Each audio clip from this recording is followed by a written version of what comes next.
बातिल से दबने वाले आसमां नहीं हम, सो बर कर चुका है तू इम्तिहान है हमारा। बलगल उला बिकमालिही कशफत तुजा बिजमालिही हसनतु जमीउ खिसालिही सल्लु अलैहि व आलिही। मोहम्मद ने आकर कुफ्र को मिटाया,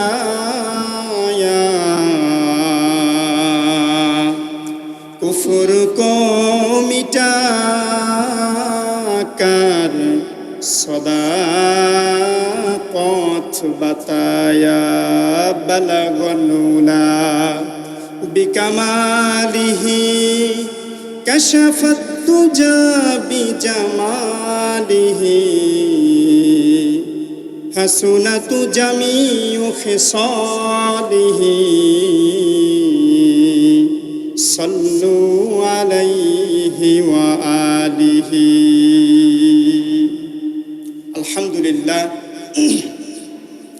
সর্বপ্রথম আমরা ওই মহান মালিকের দরবারে লাখো কোটি শুকর এবং সুজুদ জানাই যে রব্বে কারিম দয়াময় মালিক আমাকে আপনাকে দয়া করে মায়া করে ভালোবেসে সুস্থ শরীর নিয়ে জুমার নামাজ আদায়ের জন্য কবুল করেছেন। আমরা অন্তরের অন্তঃস্থল থেকে শুকর জানাই, সবাই পড়ি আলহামদুলিল্লাহ। রব্বানা লাকাল হামদ হামদান কাসীরান তাইয়িবান মুবারাকান ফীহি। ইয়া রব্বি লাকাল হামদু কামা ইয়ামবাগি লিজালালি ওয়াজহিকা ওয়া আযীমি সুলতানিকা। লাকাল হামদু বিল ঈমান, লাকাল হামদু বিল ইসলাম, লাকাল হামদু বিল কোরআন। লক্ষ কোটি দরুদ ও সালাম প্রেরণ করছি ওই মহামানবের প্রতি যিনি ছিলেন রহমাতুল লিল আলামিন, শফিউল মুজনিবিন, সৈয়দুল মখলুকাত, সরকারে কায়নাত, নবী রহমত জনাবে মুহাম্মদুর রাসূলুল্লাহ সাল্লাল্লাহু আলাইহি ওয়াসাল্লামের প্রতি। সম্মানিত হাজিরিন, এই পৃথিবীতে সবচাইতে দামি জিনিসের নাম হলো ঈমান। কি বলেন? ঈমান। ঈমান এতটাই দামি, পৃথিবীর সমস্ত শক্তিশালী ক্ষমতাবানরা তারা মুসলমানদেরকে ভয় পায়। কাদের ভয় পায় বলেন? মুসলমানদেরকে ভয় পায়। অথচ মুসলমানের কাছে কিন্তু অস্ত্র নাই। আছে বলেন? অস্ত্র নাই, সম্পদ নাই, টাকা পয়সা কিচ্ছু নাই, ক্ষমতা নাই, তারপরে মুসলমানদেরকে ভয় পায়। এর কারণ হলো মুসলমানদের কাছে ঈমান আছে। কি আছে বলেন?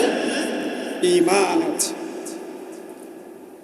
মুসলমানদের কাছে আল্লাহু আকবার তাকবীরের ধ্বনি আছে।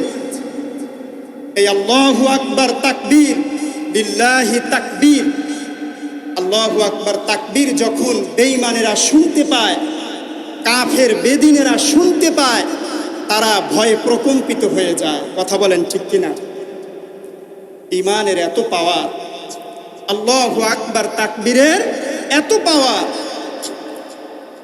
কারণ ইসলাম এটা অস্ত্রের ইতিহাস নয়, ইসলাম হলো ঈমানের ইতিহাস। কিসের ইতিহাস বলেন? বদরের যুদ্ধে কিছুই ছিল না, মুসলমানদের কাছে কিছুই ছিল না। আল্লাহর হাবিব সাল্লাল্লাহু আলাইহি ওয়াসাল্লামের নুরানি চেহারা দেখে সাহাবায়ে কেরাম খেজুরের ডাল দিয়ে যুদ্ধ করেছে। তলোয়ারওয়ালারা সবাই একে একে ধ্বংস হয়ে গিয়েছে। কথা বলেন ঠিক কিনা? কিসের পাওয়ার বলেন? ঈমানের পাওয়ার। এই বেশি দিন আগের কথা নয়, সুদূর ইয়ামান থেকে তাওহীদের দাওয়াত নিয়ে, কালেমার দাওয়াত নিয়ে এসেছিলেন শাহজালাল ইয়ামানি রহমাতুল্লাহি আলাইহি সিলেটের জমিনে। গৌর গোবিন্দ প্রাচীর হয়ে দাঁড়ালো, বাধা হয়ে দাঁড়ালো, বলতে লাগলো, শাহজালাল তুমি কালেমার দাওয়াত দিতে পারবা না, তাওহীদের দাওয়াত দিতে তুমি পারবা না, তুমি ভেগে যাও, চলে যাও। শাহজালাল বলল, গৌর গোবিন্দ আমি হলাম মুসলমান, আর মুসলমান যেই কদম একবার সামনে অগ্রসর করে, কোনো বেঈমান কাফেরের ভয়ে মুসলমান সেই পা পিছনে হটায় না। কথা বলেন ঠিক কিনা?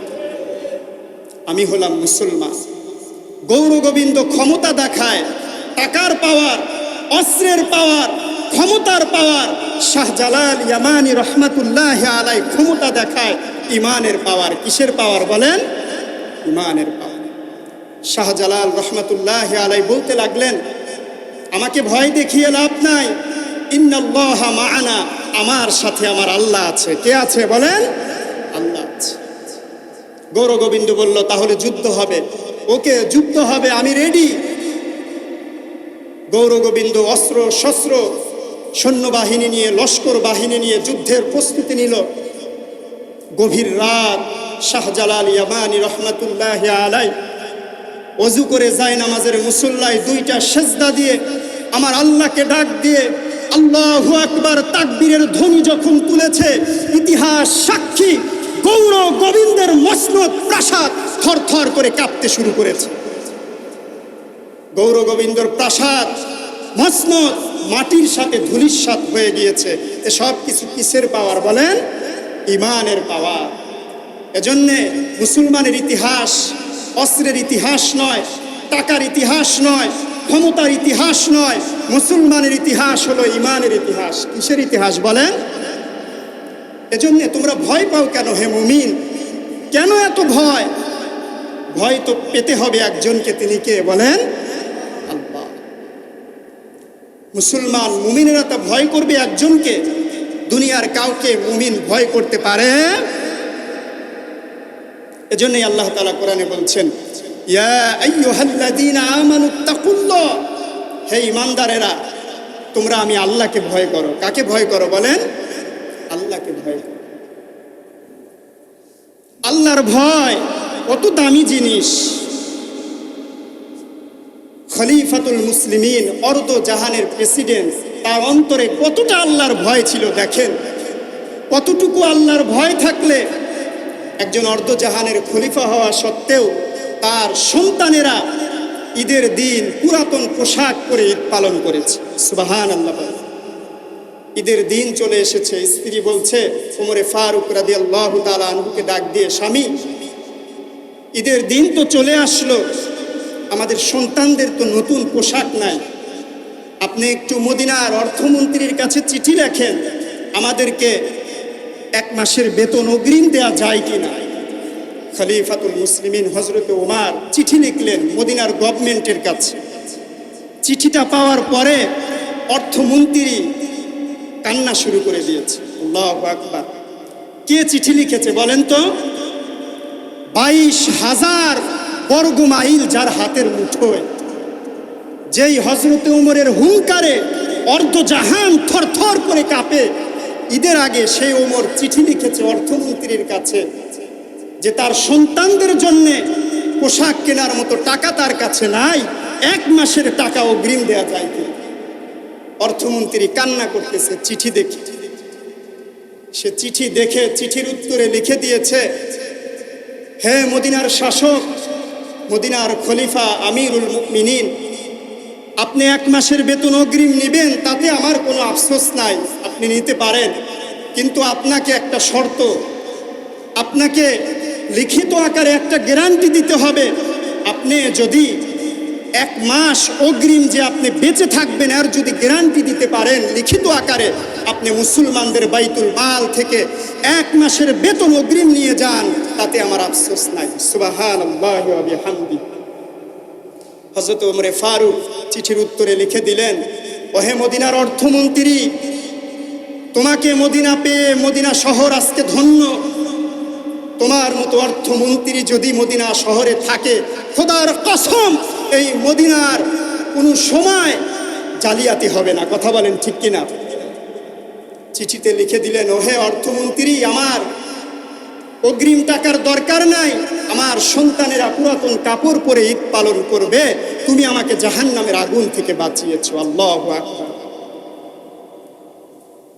কতটা আল্লাহর ভয় অন্তরে থাকলে গভীর রাত্রিতে গোটা মদিনার মানুষ ঘুমিয়ে গিয়েছে, হজরতে ওমর অর্ধজাহানের প্রেসিডেন্ট নিজের কাঁধে বাইতুল মাল থেকে আটার বস্তা নিয়ে সেই পাহাড়ের চূড়ায় জনগণের কাছে পৌঁছে দিয়েছে। সুবহানাল্লাহ। একেই বলে আল্লাহর ভয়। একবার হযরত ওমর ফারুক রাদিয়াল্লাহু তাআলা আনহু উবাই ইবনে কাবকে জিজ্ঞেস করলেন, বয়োবৃদ্ধ সাহাবী উবাই ইবনে কাব, হাযা হুয়া মা হাযা তাকওয়া, তাকওয়া কাকে বলে? হোয়াট ইজ তাকওয়া? আল্লাহর ভয় কি জিনিস? উবাই ইবনে কাব বলছে, ইয়া আমিরুল মুমিনিন, আপনি কি কখনো কাঁটাযুক্ত মুমিনিন? হাযা হুয়া তাকওয়া, এটাই হলো তাকওয়া, এটাই হলো আল্লাহর ভয়। সুবহানাল্লাহ। আপনি দুনিয়ার জীবনে এমন ভাবে চলবেন যেন দুনিয়ার পাপ পঙ্কিলতা আপনাকে গ্রাস করতে না পারে, আপনাকে স্পর্শও করতে না পারে। তাকওয়া কাকে বলে? আল্লাহর ভয় কাকে বলে? শেরে খোদা আসাদুল্লাহিল গালিব হযরতে আলী কাররামাল্লাহু ওয়াজহাকে জিজ্ঞেস করা হলো যে কবরে কি জিনিস নেওয়া যায়? কবরে কি টাকা পয়সা, ধন সম্পদ, বাড়ি ঘর, এগুলো কি কবরে নেওয়া যায়? হযরতে আলী কাররামাল্লাহু ওয়াজহা বলছেন, একটা জিনিস কবরে নেওয়া যায়, আত-তাকওয়া খায়রু যাদিন, কবরে নেওয়ার সবচাইতে দামি জিনিস হলো তাকওয়া। তাকওয়া আল্লাহর ভয়। সুবহানাল্লাহ। এই একটা জিনিস, তাকওয়া, খোদার ভয়, এই একটা জিনিস যদি আমরা বুঝে যাই, গোটা সমাজের চিত্র পাল্টে যাবে। ঠিক কিনা? গোটা দেশের চিত্র পাল্টে যাবে। তাকওয়া এর ইম্পর্টেন্স, সিগনিফিকেন্স যদি আপনি বুঝে যান, আজকে থেকেই দেখবেন এই শ্যামগাতি এলাকার চিত্র বদলে গেছে। কথা বলেন ঠিক কিনা? কারণ কেউ কাউকে কষ্ট দিবে না, কেউ কাউকে গালি দিবে না, কোনো জালেম দুর্বলের উপরে জুলুম করবে না, অত্যাচার করবে না, কোনো দোকানদার ওজনে কম দিবে না, অবৈধ মালামাল বিক্রি করবে না, কোনো যুবক কোনো নারীর দিকে কুদৃষ্টিতে তাকাবে না, কারণ তার অন্তরে আছে কার ভয়? বলেন, আল্লাহর ভয়। একটা জিনিস যদি আমরা বুঝে যাই, গোটা সমাজ, গোটা দেশ পাল্টে যাবে। আল্লাহর ভয় এত দামি জিনিস। আরে আল্লাহর কাছে টাকাওয়ালারা দামি নয়। আমরা তো মনে করি যদি হাতে একটা আইফোন 60 প্রো ম্যাক্স থাকে সে আল্লাহর কাছে দামি। ঠিক কিনা? যদি কাছে মার্সিডিজ গাড়ি থাকে, ডুপ্লেক্স বাড়ি থাকে, তাকে আমরা মনে করি দামি, তাকে আমরা রেসপেক্ট দেই, সম্মান দেই। আল্লাহ এগুলো দেখে না। ইন্নাল্লাহা লা ইয়ানজুরু ইলা সুওয়ারিকুম ওয়া আমওয়ালিকুম, আল্লাহ তাআলা মানুষের বংশ, পদবি, মর্যাদা, তার চেহারা, তার সম্পদের দিকে তাকান না। ওয়ালাকিন ইয়ানজুরু ইলা কুলুবিকুম, আল্লাহ তো বান্দার কলবের দিকে তাকায়, অন্তরের দিকে তাকায়। কথা বলেন ঠিক কিনা? আল্লাহ মানুষের অন্তর দেখে, কলবের দিকে দেখে, তার অন্তরে আল্লাহর ভয় কত বেশি। এজন্যই তো আল্লাহ কোরআনে বলছেন, ইন্না আকরামাকুম ইনদাল্লাহি আতকাকুম, আমি আল্লাহর কাছে টাকাওয়ালারা দামি নয়, গাড়িওয়ালারা দামি নয়, পদবি মর্যাদাওয়ালারা দামি নয়। আমি আল্লাহর কাছে সবচেয়ে দামি, সবচেয়ে প্রিয় ওই বান্দা যে আমি আল্লাহকে সবচাইতে বেশি ভয় করে। সুবহানাল্লাহ। এজন্য আমাদের ভয় করতে হবে কাকে? বলেন, আল্লাহকে। আল্লাহর ভয় যদি আমার অন্তরে তৈরি হয়ে যায়, এই কলবের ভিতরে অন্তরে হিংসা থাকতে পারবে না। ঠিক কিনা? তাকাব্বুরি, হাসাদ, কিবির, এগুলো থাকতে পারবে না। অন্তরে যদি আল্লাহর ভয় ঢুকে যায়, এমনি এমনি হাসাদ, হিংসা, অহংকার, গীবত, পরনিন্দা, জেলাসি, এগুলো আমার অন্তর থেকে বের হয়ে যাবে। ঠিক কিনা? যে অন্তরে আল্লাহর ভয় থাকে সেই অন্তরে তাকাব্বুরি, হিংসা, এগুলো থাকতে পারে না। আজকে আমাদের ভিতরে হিংসা, অহংকার, এগুলো এমনভাবে মহামারী হয়ে গিয়েছে, ক্যান্সারে আক্রান্ত হয়ে গিয়েছে। আরে ক্যান্সারের চাইতেও ভয়াবহ, ক্যান্সার তো আমাকে আপনাকে মৃত্যু পর্যন্ত নিয়ে যাবে, কিন্তু হিংসা, পরনিন্দা, গীবত, অহংকার এগুলো আমাকে আপনাকে জাহান্নামে পৌঁছে দেবে, ঠিক কি না? জাহান্নাম পর্যন্ত নিয়ে যাবে। এগুলো কেন হয়েছে? এত বয়ান হচ্ছে, মাহফিল হচ্ছে, পরিবর্তন নাই, কলবের পরিবর্তন নাই, অন্তরের পরিবর্তন নাই। আর একটা কারণ হলো আমরা আল্লাহর রহমত বুঝি না, ঠিক কিনা? আল্লাহর রহমত আমার আপনার উপরে কতটুকু, আল্লাহর রহমত যে কি জিনিস এটা আমি আপনি বোঝার চেষ্টাও করি না। আল্লাহর রহমত কি? আল্লাহর রহমত যদি বুঝতে চান আপনাকে যেতে হবে হসপিটালের আইসিইউতে। কোথায় বলেন? হসপিটালের আইসিইউ। আপনাকে যেতে হবে হসপিটালের বার্ন ইউনিটে।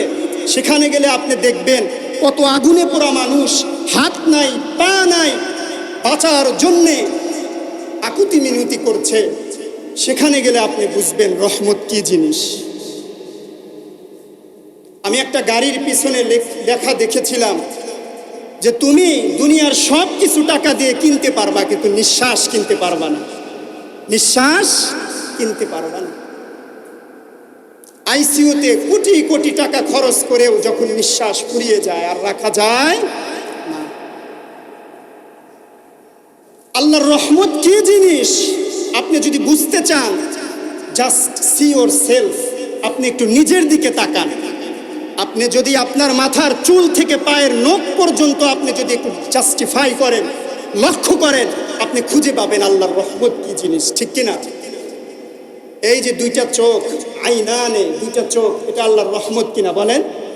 এটা কত বড় রহমত আপনি জানেন? যার নাই সে জানে। যার এই দুইটা চোখ নাই সে কত রহমত থেকে মাহরুম আপনি জানেন? সে তার বাবা মাকে দেখতে পায় না, সে আল্লাহর কাবা দেখতে পায় না, সে নবী করিম সাল্লাল্লাহু আলাইহি ওয়াসাল্লামের রওজা মুবারক কেমন সে দেখতে পারে না। যার দুইটা চোখ নাই, সেই মসজিদের মেম্বার দেখতে পারে না, কোরআনুল কারীমের আয়াত দেখতে পারে না, যার দুইটা চক্ষু নাই। তাহলে এই দুইটা চোখ কত বড় নিয়ামত।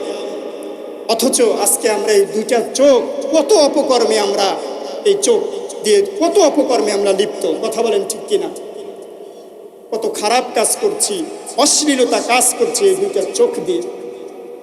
অথচ আল্লাহর হাবিব সাল্লাল্লাহু আলাইহি ওয়াসাল্লাম বলেছেন, আইনানে দুইটা চোখ এমন আছে, বাকাত মিন খশিয়াতিল্লাহ।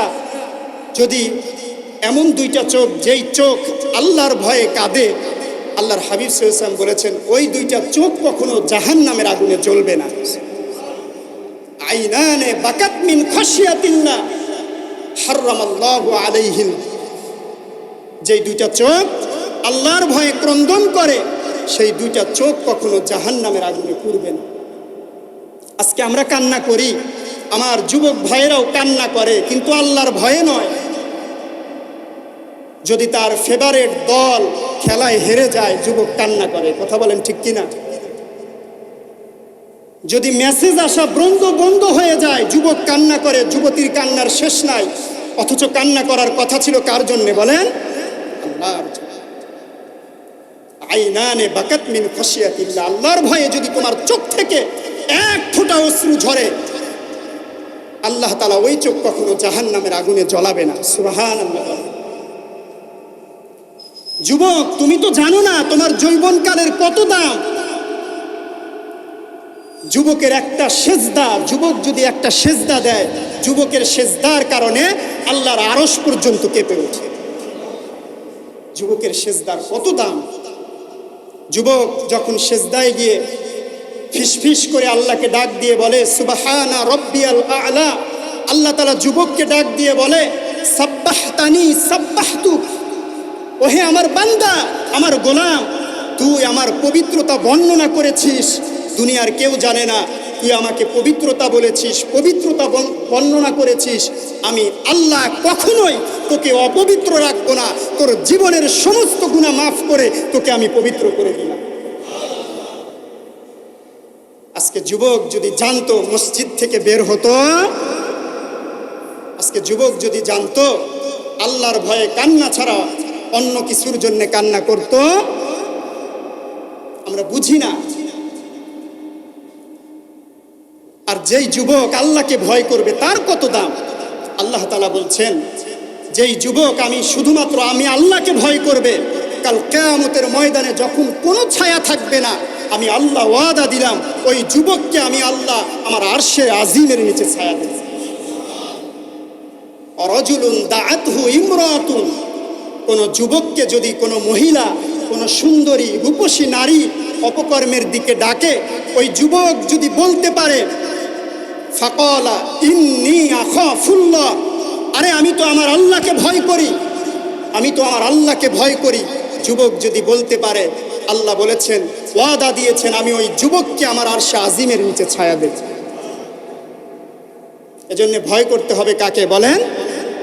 আল্লাহকে। আল্লাহর ভয় কত দাম। বনি ইসরাইলের 3 যুবক সফরে বেরিয়েছে, মরুভূমির সফর করতে করতে হঠাৎ করে তুফান চলে এসেছে। ওই যুবক কি করবে কিছুই বুঝতে পারছে না। মরুভূমির ভিতরে বালির ঝড়, তুফান, সাইক্লোন। ওই যুবক একটা পাহাড়ের গুহায় আশ্রয় নিয়েছে। আশ্রয় নেওয়ার সাথে সাথে বাতাসের ঝাপটায় বিশাল একটা পাথর এসে ওই গুহার মুখটা বন্ধ করে দিয়েছে। গুহার ভিতরে অন্ধকার অন্ধকার, কি করবে? বাঁচার আর কোনো উপায় নাই।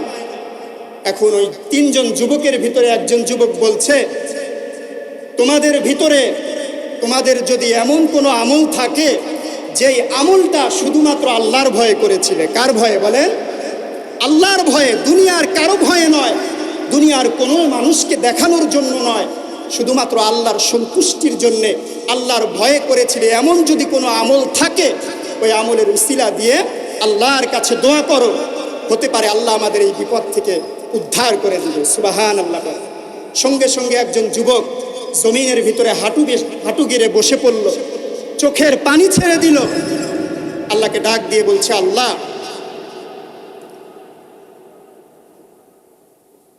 আয় আল্লাহ তাআলা, আল্লাহুম্মা কানাত লি আবাওয়ান শাইখান, আমার বৃদ্ধ বাবা মা ছিল, আমি ছিলাম একজন রাখাল, সারাদিন ছাগল চড়িয়ে ছাগলের দুধ নিয়ে আমি বাড়িতে আসতাম।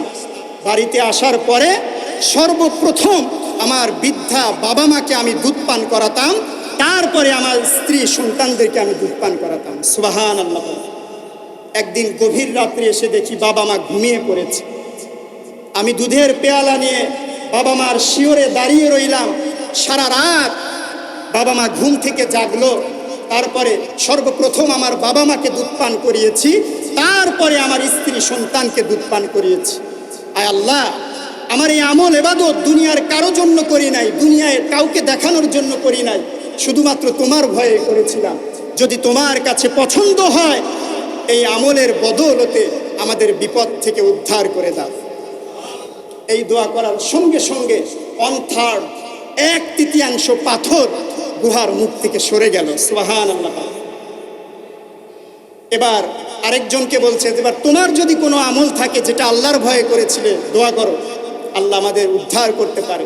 দ্বিতীয় জন হাঁটু গেড়ে বসে আল্লাহকে ডাক দিয়ে বলছে, আল্লাহুম্মা কানাত লি ইবনাতু আম জামিলান, আয় আল্লাহ, আমার একজন সুন্দরী রূপসী চাচাতো বোন ছিল, আমি তার প্রেমে মুগ্ধ ছিলাম, তাকে আমি প্রায় কুপ্রস্তাব দিতাম, সে অ্যাকসেপ্ট করতো না, রিজেক্ট করে দিত।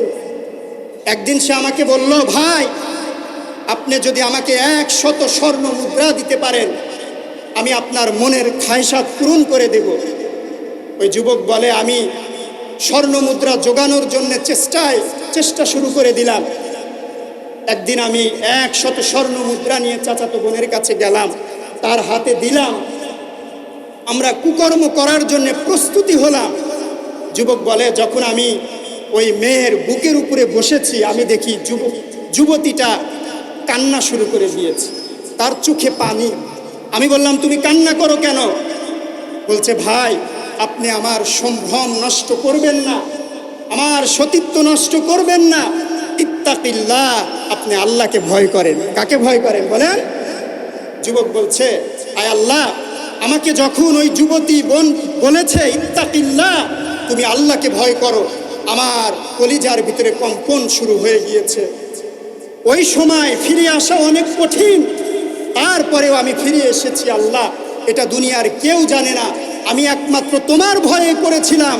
তোমার কাছে যদি পছন্দ হয়, তুমি এই আমলের বদলতে আমাকে আজকে এই বিপদ থেকে উদ্ধার করো। এই দোয়া করার সঙ্গে সঙ্গে 2/3, 2/3 পাথর গুহা থেকে সরে গেল। এবার কয়জন আছে বলেন? তৃতীয় জন, সে আল্লাহকে ডাক দিয়ে বলছে, আল্লাহ, ইস্তাজারতু জারক, আমি তো ব্যবসায়ী ছিলাম, অনেক শ্রমিক দিয়ে কাজ করাতাম। একদিন একটা কাজ করানোর পরে সমস্ত শ্রমিকদের বেতন দিয়ে দিলাম। একজন শ্রমিককে আমি খুঁজে পেলাম না, সে বেতন না নিয়েই উধাও হয়ে গেল। তাকে আমি অনেক খুঁজলাম, পেলাম না। তারপরে আমি তার ওই অল্প টাকা দিয়ে কিছু ছাগল কিনলাম। কি কিনলাম বলেন? ওই ছাগলগুলো বড় হলো, বাচ্চা দিল, আবার সেগুলো বড় হলো, বাচ্চা দিল। এইভাবে বাচ্চা দিতে দিতে একটা ছাগলের ডেইরি ফার্ম করে ফেললাম। সুবহানাল্লাহ। প্রায় 1 যুগ 12 বছর পর সেই লোক এসে আমাকে বলছে, আমার টাকা দেন। কি দেন বলেন? আমি তাকে বললাম, ওই যে দেখো বিশাল ছাগলের ডেইরি ফার্ম, এ সবগুলো তোমার। ওই ব্যক্তি বলছে, বুখারীর হাদিস এটা, আতাস্তাহজিউ মিন্নি, আপনি কি আমার সাথে ঠাট্টা করছেন? ওই লোক কাকে বলছে বলেন? ব্যবসায়ীকে বলছে, আতাস্তাহজিউ মিন্নি, আপনি কি আমার সাথে ঠাট্টা করছেন? আমি আপনার কাছে পাই অল্প কয়েকটা টাকা, আর আপনি বলছেন এই বিশাল ডেইরি ফার্ম আমার, আমাকে অল্প কয়েকটা টাকা দেন, ওতেই আমি সন্তুষ্ট। তখন ওই যুবককে বুঝিয়ে বলল যে, তোমার এই টাকা দিয়ে আমি ছাগল কিনেছিলাম, এগুলো বাড়তে বাড়তে আজকে বিশাল ডেইরি ফার্ম হয়ে গেছে। সুবহানাল্লাহ। সবগুলো তোমার, তুমি নিয়ে যাও। সে খুশিতে আত্মহারা হয়ে ছাগলের পাল নিয়ে রওনা হয়ে গেল। এই যুবক আল্লাহকে ডাক দিয়ে বলছে, আল্লাহ, সেদিন যদি আমি তাকে তার অল্প পাওনা টাকাগুলো দিয়ে দিতাম, সেটাই যথেষ্ট হতো। কিন্তু আমি তাকে পুরা ছাগলের ডেইরি ফার্মটা দিয়ে দিয়েছি, দুনিয়ার কেউ জানে না, শুধুমাত্র তোমার সন্তুষ্টির জন্যে, তোমার ভয়ে আমি দিয়ে দিয়েছি। যদি তোমার কাছে পছন্দ হয়, এই আমলের বদলতে আজকের এই বিপদ থেকে উদ্ধার করো। যুবক এই দোয়া করার সঙ্গে সঙ্গে সহিহ বুখারীর ভিতরে লেখেন, পাথরটা একেবারে পুরাপুরি গুহা থেকে সরে গেল। সুবহানাল্লাহ। কার ভয় বলেন? এজন্য আমাদের জীবনে সব জায়গায় আমরা ভয় করব কাকে বলেন?